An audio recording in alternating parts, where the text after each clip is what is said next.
안녕하세요. 이슈파일럿입니다.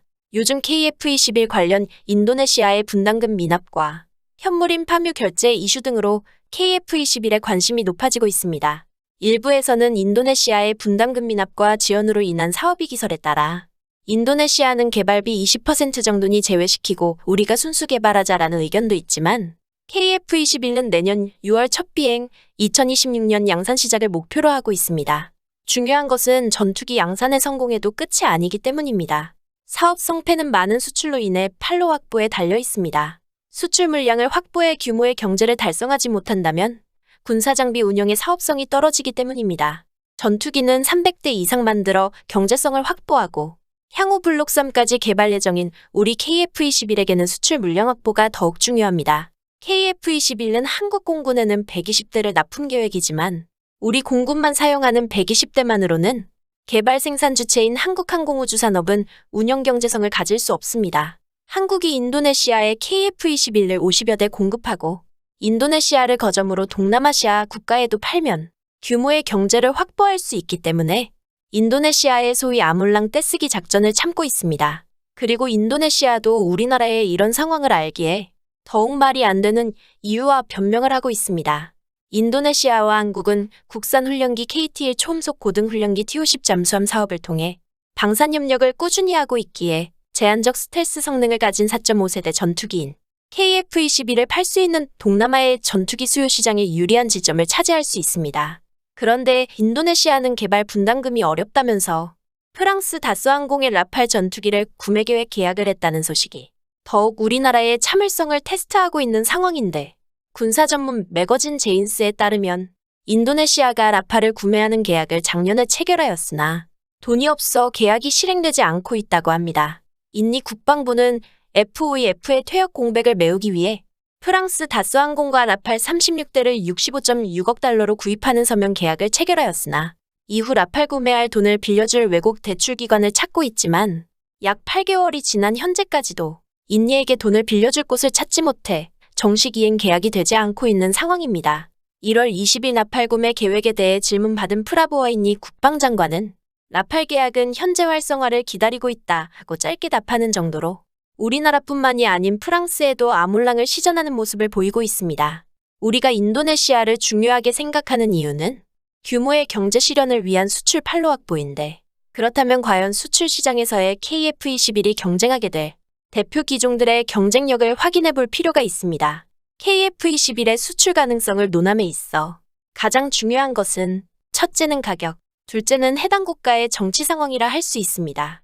현재 KF-21 사업의 사업비가 120대 구입에 8조 5천억 원으로 책정되어 있고 대당 700억 원, 약 6천만 달러로 예상되고 있어 미국산 무기체계에 익숙한 국가나 자유주의 진영 국가의 수출 시장을 예상할 수 있습니다. 대표 기종으로는 F-16V Block 70, 72입니다.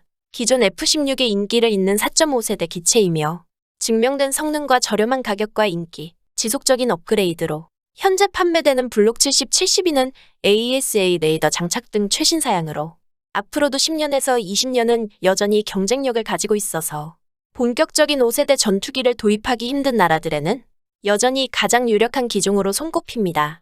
최근 슬로바키아의 도입 단가는 1,050억 원, 불가리아의 경우 1,800억 원이 넘는 가격으로 도입가 자체는 거의 F-35A 수준입니다.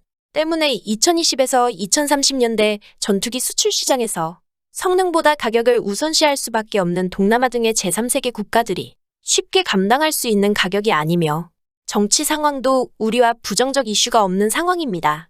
두 번째 기종인 라팔은 2000년대 첫 실전 배치 이후 여러 차례의 업그레이드와 실전 경험을 통해 전투 성능과 기술적 신뢰성을 확보하였으며 현재는 제3세계 국가에서 미국제 전투기를 대신할 수 있는 매력적인 기종으로 인식되고 있습니다. 실제 프랑스 군사 관련 매체들에서도 KF-21을 라팔의 경쟁 상대로 보고 있는 기사들이 조금씩 올라오고 있으며 라팔보다 KF-21이 업그레이드에 이점이 있다고 하더라도 같은 가격이라면 KF-21이 불리할 가능성이 있습니다. 다만 현재 예상 가격으로는 라팔의 3분의 2 가격이기 때문에 경쟁력은 충분하며 KF-21도 블록 3까지 업그레이드 계획과 예상보다 빠르게 진행되는 개발 과정으로 업그레이드에 대한 경쟁력이 있습니다. 앞으로 가격을 얼마나 낮출 수 있는지, 그리고 라팔의 최대 강점인 규제가 적다는 점을 얼마나 상쇄하는가가 관건이지만 K9 자주포의 현재와 전략처럼 구매국의 입장에 맞게 운영되는 항공무기 특성상 종합적 장점이 있습니다. 마지막 러시아의 수-35S는 러시아의 4.5세대 전투기로 자중 18톤. 블렌디드 윙 바디 덕에 뛰어난 기동성을 갖고 있으며 항전 측면에서도 기존의 러시아 전투기와 다른 전투기들과 비교해도 우위가 있습니다. 다만 수-35S를 도입할 만한 국가들은 기존에 이미 동구권 기체를 주력으로 써오던 국가들일 텐데 KF-21의 잠재적 판매국은 서방권의 우방이거나 자유주의 진행으로 최근에 들어서는 동구권 장비에서 탈피하거나 기피 혹은 아예 고려조차 하지 않고 있고 더군다나 미국의 CAATSA 제재 때문에 구매를 고려할 가능성이 더욱 줄어들어서 KF-21과 경쟁할 가능성은 거의 없습니다. 실제 미국 포브스에서는 이라크는 현재 러시아제 수호이 25 프로그프, 체코제 L159, 미국제 F-16CD 블록 50이 우리나라의 T-50을 운영하고 있다. 이라크는 현재 최첨단 F-16 전투기는 지상에 계류시켜 놓았다. 정비 불량과 부품 수급 탓이었다. KF-21이 출시될 시기에 이라크의 F-16의 기령은 최소 15년에 이를 것이라면서 그때 이라크 정부는 노후 기체를 대체하고 영공을 방어할 능력을 보강하기 위해 KF-21을 사는 것은 가치 있는 투자가 될 것으로 판단할 수도 있다는 기사를 전했습니다.